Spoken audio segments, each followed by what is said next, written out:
JDL, dinaan sa biro ang banat sa bagong pangalan ng noontime show ng Tape Incorporated. Tahanang pinakamasaya, may pantapat si JDL dyan. GMA Network, may paglilinaw.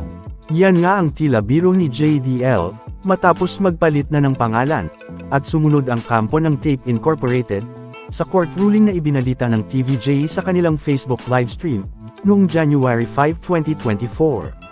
Matatandaang, sa nauna ng pahayag ng kampo ng Tape Incorporated, ay handa silang umapela sa naging desisyon ng korte.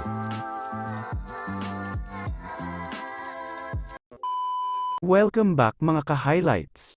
Bago tayo magpatuloy ay maaaring mag-subscribe at i-click ang notification bell para updated kayo sa mga susunod pang videos, at paki-like na rin ang video, share at mag-comment na rin. Maraming salamat po! Ayon sa kanilang abogado ay, yes, I already saw the decision dated December 22, 2023, but released by court this January.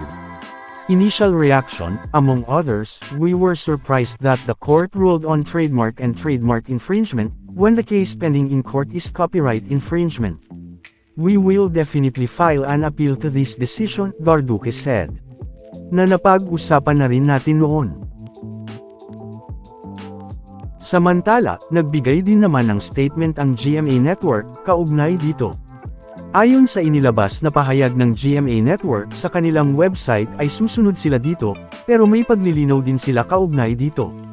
Ayon sa kanila ay, for accuracy and clarity of the public, the Regional Trial Court clearly found that GMA did not commit any act of copyright infringement, or unfair competition against the plaintiffs, as it was merely complying with its contractual commitments, under its airtime agreement with co-defendant Tape. In fact, the court found that GMA was a mere nominal party to TVJ's suit. And the latter never claimed any damages in their complaint as against GMA, said the network in a statement. We will comply with the directive of the court, on the airing of Itbulaga episodes in our platforms, it added. Nevertheless, GMA Network will refer the matter to our external counsel, to avail of the proper remedies before the appellate courts, the statement ended. Dahil nga dito, ay agarang nagpalit ng pangalan ng noontime show ng Tape Incorporated, at iniwan ang salitang tahanang pinakamasaya, na dati ay kasama lamang sa kanilang theme song. At hindi na rin ginamit, ang Itbulaga YouTube channel, na dati ay nabawi nila. Dahil nga Itbulaga ang pangalan ng channel, kaya naman ay sa Facebook page ng Tape Incorporated sila nagla-livestream ngayon. Samantala, kapansin-pansin naman ang mga salitang ginamit ng nag-iisang henyo master, Joey De Leon, sa kanyang IG post. Na mababasa nga ang mga salitang, tanghali ang pinakamasarap. Na tila, may pinatatamaan o tinutukoy nga si JDL dito. Na napansin din naman ng mga nag-comment.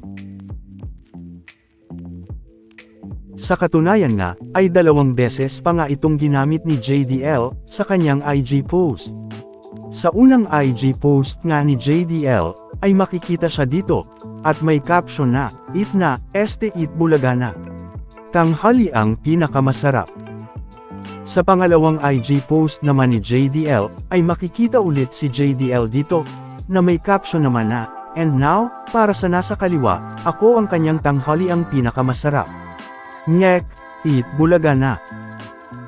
Mapapansin at mababasa din dito, ang mga reaksyon at comments ng mga netizens, na sabi pa nga ng ilan ay matinding banat ito para sa kabila.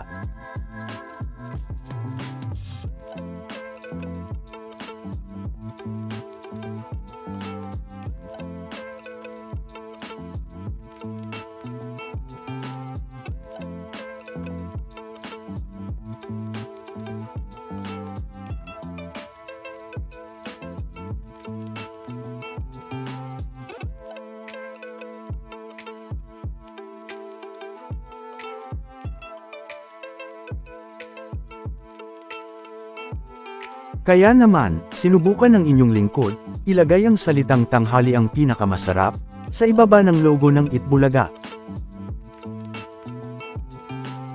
Samantala, ano naman ang masasabi nyo patungkol dito?